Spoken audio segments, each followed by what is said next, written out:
গল্প তুলে ধরব, যার নাম হচ্ছে রুমি।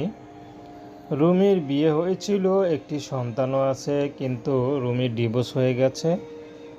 রুমিকে জিজ্ঞেস করা হয়েছিল, ছেলে মানুষ তো সহজে ডিভোর্স দেয় না। তো রুমি একটাই কথা বলল, আসলে মেয়ে মানুষ কখনো চায় না দ্বিতীয় স্বামীর বা দ্বিতীয় পুরুষের হাত তার গায়ে পড়ুক, কিন্তু কি করব। একটা মেয়ে মানুষ তখনই ঘরছাড়া হয় যখন স্বামী তাকে রাখতে চায় না। আমি কখনো চাইনি যে স্বামীর ঘর ছেড়ে চলে আসব। আমি চেয়েছিলাম স্বামীকে শখ সবুজ সুযোগ সুবিধা দিতে।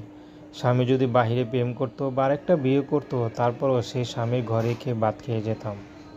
কিন্তু স্বামী যদি না রাখে, তাহলে আমার আর কিসের জোর? সেখানে কোনো জোর খাটে না।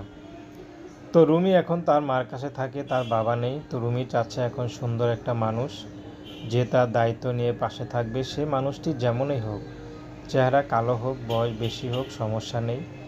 যদি তার ঘরে বউ বাচ্চা থাকে, তারপর আপত্তি নেই। যদি